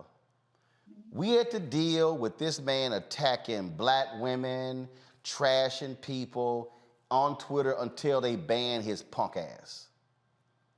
And you got all these old weak-ass Republicans, oh my goodness, you said mean stuff about me on Twitter. That's how they shot down Neera Tanden's appointment to head to OMB. They have been complaining and whining, and I don't know, why do you keep targeting is partisan Republicans in your tweets? Because probably most of y'all are saying some racist shit. That's probably why. So you mad because she called it out. Why don't you just check the BS that you do? I'm so sick of these whiny ass Republicans whining about a damn tweet when they didn't. When Trump says something, this is always their response walking down Capitol Hill. And this is how they would go down the hall. They'd be asking him a question. Sorry, I didn't read the tweet. I can't comment on it. I can't comment. That was their whole deal. Now they got all the time in the world to read tweets. Mm-hmm. Yeah, they use denial as justification for their lack of action and supporting of all kinds of racist actions. If people want for folks to stop calling them racist, stop supporting racist behavior, stop supporting racist pieces of action, stop supporting, all these other types of racism that plays out that anyone with any inkling of intelligence knows is going on and that you are playing a role in propping up. When President Trump was in, like you said, they used to just ignore the majority of the things that he said and that he did that they knew had significant impacts inside of black and brown communities, and they remained silent in many instances. And then now it's gotten good to them. So they'll say something and then they'll turn around and say, that's not what I said. And you'll play the tape or you'll read the transcript back and they'll still be like, well, that's taken out of context. So, they assume that people are much less intelligent than they actually are. And they also assume that they can get away with saying and doing whatever they want to do without there being any repercussions. I understand the sister in the situation that she was just in, because I wish she could have probably said how she truly felt. But I understand when you're going through a confirmation set of activities that, there's a certain level of decorum that you got to present. You know what, Teresa, when I remember I was in Atlanta, and we were talking to a judge there, and she had a staffer who was a millennial. And she's like, Judge, why you always criticize millennials? She said, because y'all do millennial shit. That's what she said. I was at the Republican Party. Why y'all keep getting called racist white supremacists? Because y'all do white supremacist shit. That's what y'all do. Tom Cotton, Ron Johnson, Ted Cruz. We can go on and on and on. You mad because folks calling you out? Because that's the stuff that you do. Yeah, the saying is if the shoe fits, wear it. I think, just part of my issue here, when we're going through a confirmation hearing, on taxpayer dollars, they're talking about their grievances with a tweet. Some of them don't even handle their own Twitter accounts, but yet on taxpayers' dollars, they want to take the time for their reasoning of why someone's not confirmed for a specific position is because they wanted to basically get the point across that they're not racist, which apparently in the GOP nowadays, if you're being called a racist, we see their approval rating go up and their fundraising goals skyrocket. So it's always interesting that it's like they don't want to be called it, but they actually do because they try to prove a point. And then when they think the point is proven, you start to see the fundraising go up. So very interesting. I just, DeMario, these cats crap. You take that punk ass you got in Oklahoma, Langford. all of the crap that he said about Tulsa, and that's why he got booted from the damn commission. I'm like, man, we ain't sitting here playing games with y'all. We gonna call it like we see it. And you know what, Ron Johnson? Every white supremacist, white nationalist thing that you said is gonna be in ads when we defeat your sorry ass in the election in November. Yeah, I co-sign everything you say right there, Roland. But I tell you, this is a great example when I say the Democrats be too weak. I'm embarrassed for the nominee who capitulated her rightful statements about Ron Johnson being the white supremacist and white nationalist that he is. She capitulated, apologized to him, and then he still said, but I'm not going to support you. You're not qualified. This is a great example of why are we trying to appease the other side when they are not, they are completely not ever going to do anything to help us out. But DeMario, she could at least continue to say it. Go ahead, Roland, go ahead. She didn't need to do all that. You know why? Because 2 Republicans already said they're going to vote for her. So that's one of those deals where when you're in a confirmation hearing, all right, boo, your little feelings hurt. I'm sorry you took it that way. Y'all go ahead and confirm me. I ain't taking the tweet down. That's what But I think that sends the wrong message. DeMario, here the deal. Me and you ain't gonna never get nominated for anything that requires Senate confirmation.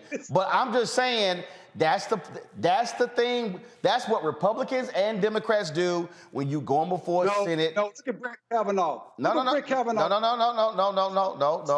Remember, Brett Kavanaugh did one, then one thing, then he flipped to the other. That's Supreme Court. I'm talking about there are other examples of folks who've been nominated for lower level. This is a lower level position. This ain't no major position.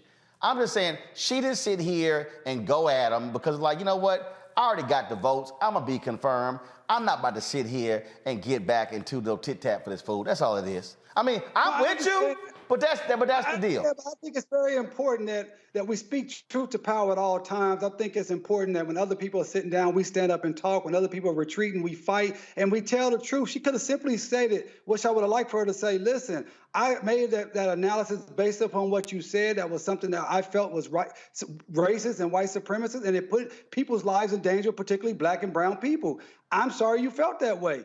Or anything like that, but she completely capitulated and backed up and said, I'm sorry if I didn't mean that. And I don't think we need to do this with these racist white supremacists. That ain't gonna get her, but I'm telling you, that ain't gonna get her confirmed.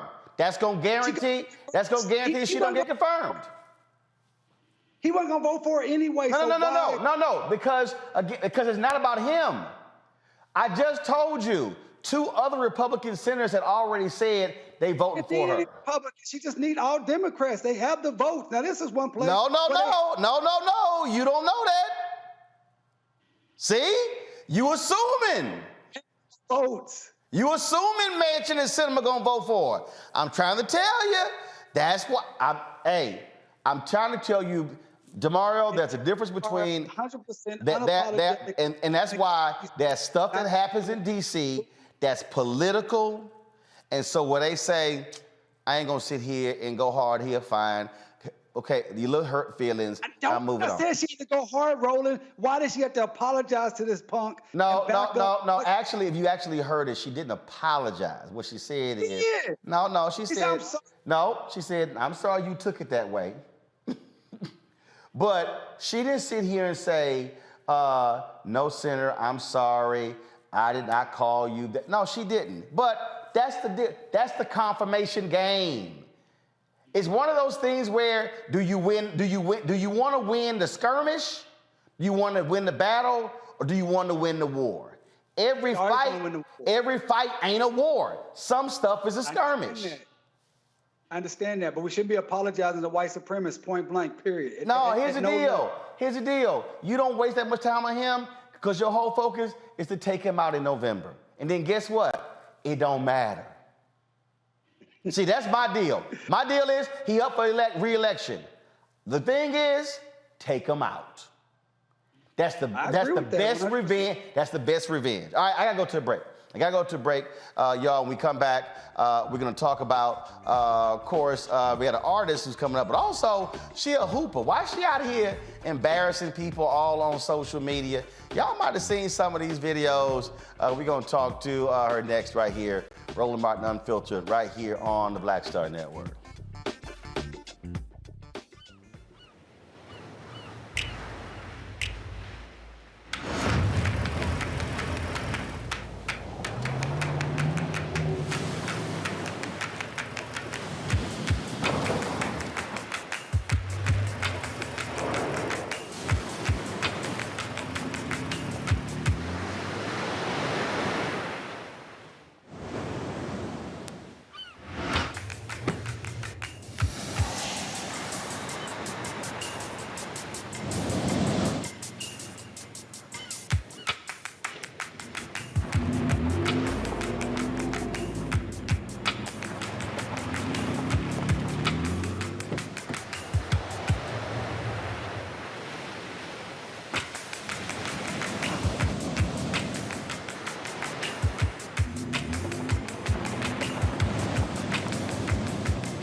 Pull up a chair, take your seat. The Black Tape with me, Dr. Greg Carr, here on the Black Star Network. Every week, we'll take a deeper dive into the world we're living in. Join the conversation only on the Black Star Network.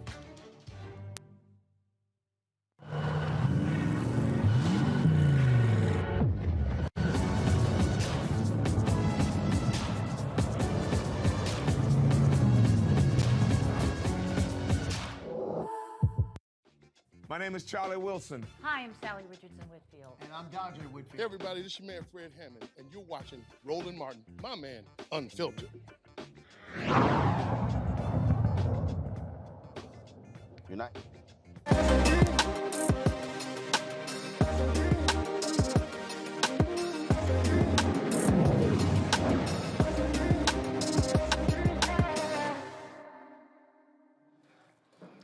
All right, y'all. Golfer Mark Lai, commentator for Sirius XM Radio. Y'all, he got fired because they were talking about, women golfers, and somehow he started talking about the WNBA.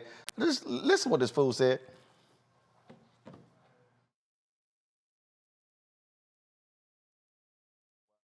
You're not getting. See here.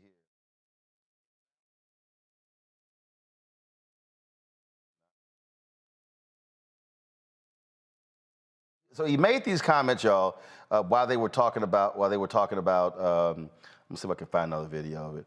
They were talking about, again, these various, and he said, look, man, if you had to make me watch the WNBA, Lord, I would shoot myself in the head. Well, that did not go over well with the folks at Sirius XM Radio. So Mark ended up getting fired for that, and a lot of people have talked about it. And so, of course, like the rest of these people, oh my God, this is cancel culture. He put this tweet out. He said, the fact that the fact that I can't relate to WNBA does not make me sexist in any way. All you haters should listen to the whole segment where I completely glorify women's golf, which I love to cover.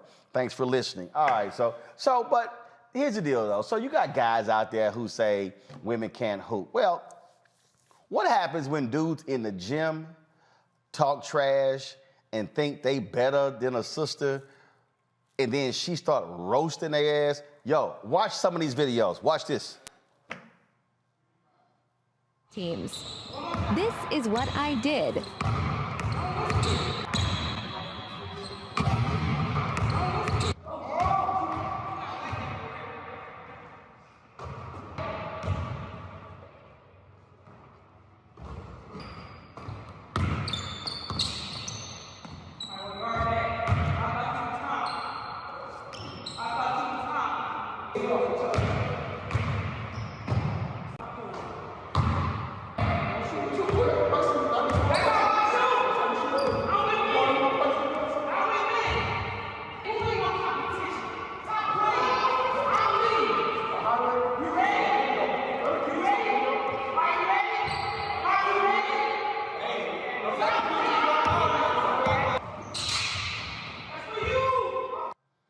I have cracked up at a whole bunch of these videos, y'all.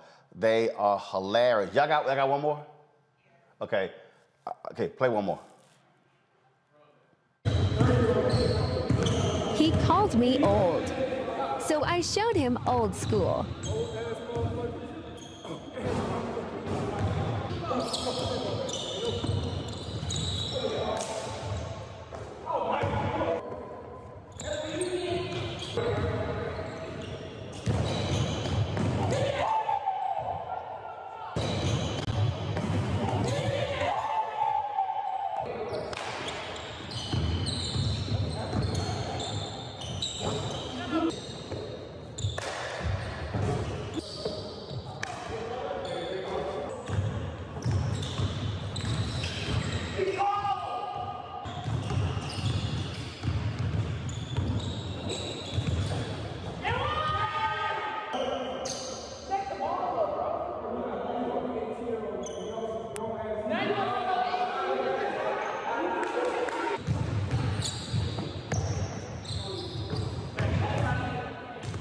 All right. So Angela Johnson joins us right now. She's an artist in Chicago, and so while she's schooling folks on the hard court, she's also schooling folks when it comes to art. Why are you sitting here just abusing people like that? Hi, thanks for having me. I'm just trying to represent for the women. I mean, but you ain't got to sit here and set the camera up, you know, and just recording, you know. So how did that whole thing start? Where you like, okay, let me go ahead and sit this down so everybody can see what happens. It was crazy. It was random. Just one day we set the camera up and we just wanted to record my interactions with the guys because we couldn't believe that they were treating me like this. And it just started from there. I don't know if we have the one video. So I guess you and some dude wasn't playing any defense whatsoever, and then he said something like, "Yo, if I just have to D you up, you're not gonna score 1 point." And then all of a sudden you just got all pissed. You start rubbing the sand off your shoes and everything. Start stretching. Really? Well, look, I got a little old school in me. I guess I'm not part of the millennials, but look, if you talk, we gonna play. So did you hoop in school, or do you just hoop on your own? Yeah, so I hooped all through high school, 4 years of varsity, and then I went to college off and on for about 4 years. I just got back from Canada a couple years ago. Gotcha. And so you're regularly in the gym, just sitting here whooping ass, taking names, huh? Well, no, I was actually coming back from break. These videos are me out of shape. So I was shocked to get the responses that they're getting. Hold up. See, now you're trying to brag. Yeah, these videos, you know, I wasn't in shape and everything, you know. No, it just, you can see my stomach kind of like out. I don't want people to think that this is how I played through college, because it wasn't. I see now you're like, damn, these videos getting attention. I better go ahead and get myself back into shape. I don't need them to talk about me that way. So is that what you say, huh? Absolutely. We're looking forward to getting more competition as the videos get bigger. So I need to definitely get in some shape. All right, so people are watching your videos, but how are you promoting your art? The videos have been doing so well that the art kind of took a back seat, unfortunately, but I'm still painting. All right, so what kind of painting are you doing? I do a lot of kind of like abstract art. I try to get art that brings a vibe to a room that's unique. Oh, and that's the basketballs. Yeah. So all of these pieces that you actually painted on basketballs? Well, they're either painted on canvases or on basketballs. Okay. All right, got it. Now, how long have you been doing art? I've been doing art for a while. I just got back into it after college, but it's definitely therapy for me, so it's something I appreciate. I love art. Okay, all right then. Let's see here. I know DeMario, he can't hoop. So I'm gonna go ahead and he can look. You can look at DeMario and know he can't hoop. I'm gonna go ahead and start with him. DeMario, go ahead. Well, I'm glad you know, because I gotta get out of here, man. I'm impressed by the young lady. I hoop like a football player that I am. Like I said, you can't hoop. I would have been out there fouling you. I would have been out there pushing you down because you was just schooling those fools. And the little dude first he's talking about you too old. Then he gonna say, "Oh, you a grown woman out here and I'm on the AC." Right. It was amazing. So hey, where are you from? I'm from Chicago, Illinois, South Side. Okay, cool. Well, that's good. I played with sisters just like you that grew up playing with the guys who had no fear and learned how to talk that noise. You only learn that when you're on the court with the best players, period, men or females. And I can tell you got that game. So, hey, Roland's right. If I'm playing you, I'm going to have to give you the elbow. I'm sorry. Yes, sir. I'm going to have to give you the elbow. I'm old school, too. I'm going to have to give you the elbow. I understand. You could call a person injury lawyer like me to sue me, but I'm going to give you the elbow. I'm telling you right now. All right. Mustafa. Well, sister, thank you for opening up that can of whoop ass on folks who sometimes need to know what time it is. You know, it's interesting that we've made some strides in relationship to sports and people understanding how amazing female athletes are, and dealing with the misogyny that still exists that we saw. How's your journey been? And what tools do you use besides breaking them down on the court to make sure that people understand this is a new day? Well, it was very shocking, to be honest, to see that we still go through that to this day because, I wasn't in regular gym, so I didn't see how the guys felt about women basketball until I got in there, and then they don't pass you the ball, they don't pick you up, they don't even guard you. So I was like, well, this is an opportunity to bring some awareness to women's basketball and women's sports, period. Teresa. Yeah, well, I love it. One, so thank you for representing the women. I was literally sitting here looking at your website, and I can't get over the cartel name of it.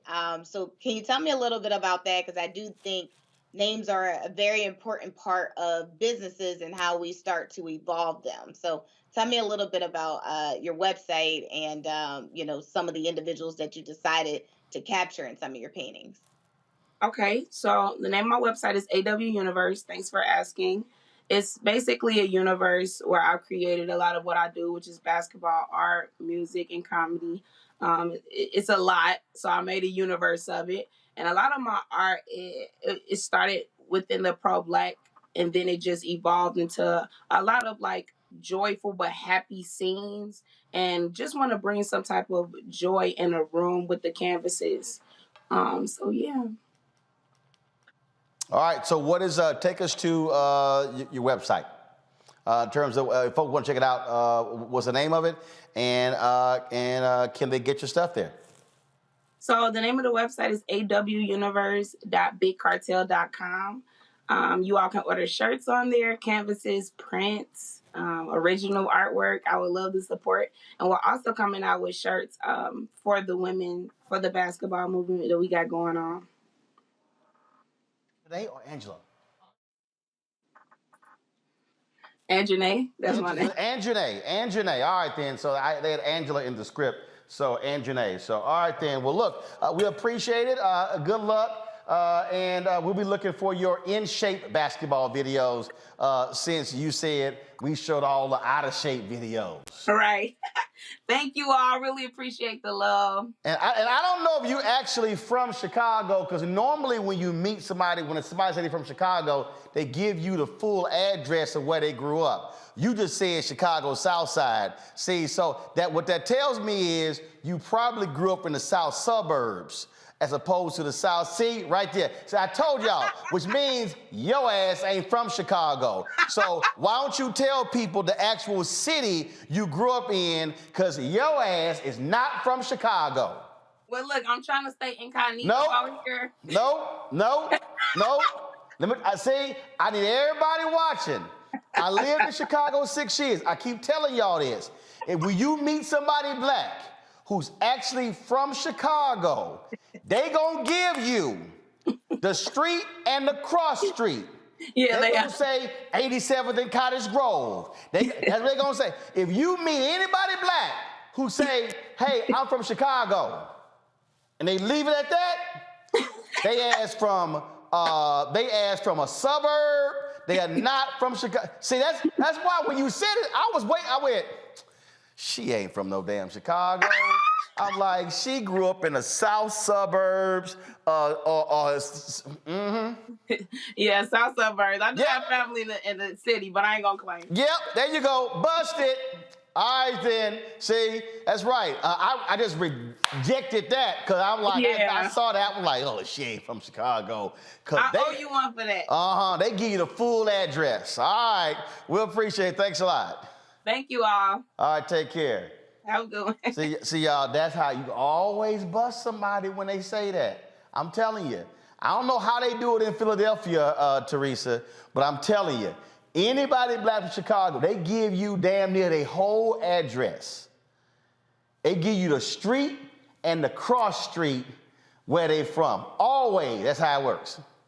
I probably say the same thing is happening here. If you're like, oh, I'm from Philly. Okay, so where?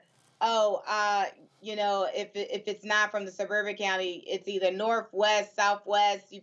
So you got to be very specific. Otherwise, they'll be like, oh, yeah, Montgomery County or Ardmore. Like, okay, so that's a suburban, that's not Philadelphia, but we got it. Hey, Mustafa, it's just like when I asked what somebody said they're from Houston. You go, no, are you from Houston or are you from a suburb of Houston? Because see, I have a very simple philosophy. If you are from a place where y'all elect your own mayor and city council, your ass cannot claim the large city. No. So they do the same thing. Oh yeah, I'm Chicago. No, you can't. No, you from that little bitty ass town. You from Harvey. You from Olympia Fields. You are not from Chicago. I bust them all the time. Same thing from Houston. Like, yeah, I'm from Houston. No, where you grew up? Spring? Your ass from Spring. It's called Spring, Texas. You are not from Houston. Oh, Katie? That is not Houston. So I bust them all the time. Well, you know, when I tell folks, you know, my time living in Detroit, I'm from Freeland Street, so I want to be exact. See? You give me the street.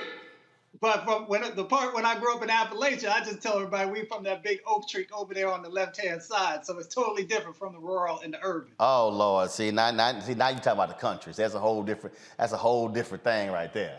All right, that is it for us. Hey, folks, let me shout out to the folks at Grambling.